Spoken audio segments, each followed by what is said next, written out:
আসসালামু আলাইকুম এভরিওয়ান। আজকে আমরা স্পোকেন রোলের একটি গুরুত্বপূর্ণ টপিকস নিয়ে আলোচনা করব, যে টপিকসটি ব্যবহার করে আমরা প্রতিদিন আমাদের মনের ভাব ইংরেজিতে প্রকাশ করতে পারবো। অর্থাৎ বর্তমানে কোনো কিছু করার সম্ভাবনা আছে বা কোনো কিছু হওয়ার সম্ভাবনা আছে, আমরা যদি এরকম বাক্য প্রকাশ করতে চাই সেক্ষেত্রে স্ট্রাকচার হবে subject plus am is are plus likely to plus ভার্বের বেস ফর্ম প্লাস এক্সটেনশন। যেমন আমার ঢাকা যাওয়ার সম্ভাবনা আছে, I am likely to go to Dhaka. তার এ প্লাস পাওয়ার সম্ভাবনা আছে, he is likely to get A plus.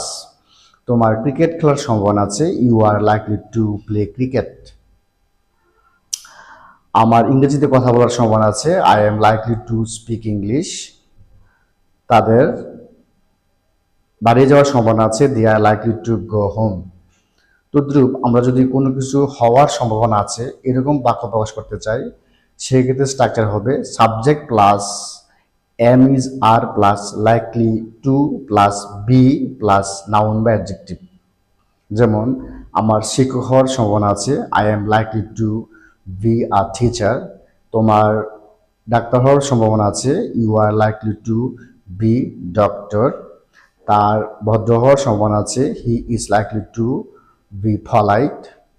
তাদের স্মার্ট হওয়ার সম্ভাবনা আছে, they are likely to be smart.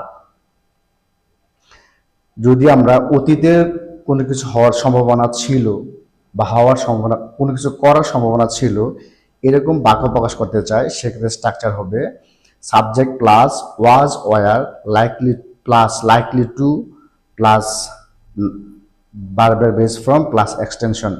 যেমন আমার ঢাকা যাওয়ার সম্ভাবনা ছিল, I was likely to go to Dhaka. তার এ প্লাস পাওয়ার সম্ভাবনা ছিল, he was likely to get A plus. তোমার একটি ভালো চাকরি পাওয়ার সম্ভাবনা ছিল, you were likely to get a good job. তার ক্রিকেট খেলার সম্ভাবনা ছিল, he was likely to play cricket. এবং যদি আমরা অতীতের কোনো কিছু হওয়ার সম্ভাবনা ছিল এরকম বাক্য প্রকাশ করতে চাই, সেক্ষেত্রে স্ট্রাকচার হবে subject plus was were plus likely to plus be plus noun বা অ্যাডজেক্টিভ। যেমন তোমার শিক্ষক হওয়ার সম্ভাবনা ছিল, you were likely to be a teacher. আমার ভদ্র হওয়ার সম্ভাবনা ছিল, I was likely to be polite. তার ডাক্তার হওয়ার সম্ভাবনা ছিল, he was likely to be doctor. তাদের খেলোয়াড় হওয়ার সম্ভাবনা ছিল, they were likely to be player. অর্থাৎ কোনো কিছুর সম্ভাবনা আছে বা ছিল বা হওয়া যদি আমরা এরকম বাক্য প্রকাশ করতে চাই, সেক্ষেত্রে আমরা লাইকলি টু দিয়ে আমাদের মনের ভাব প্রকাশ করতে পারি।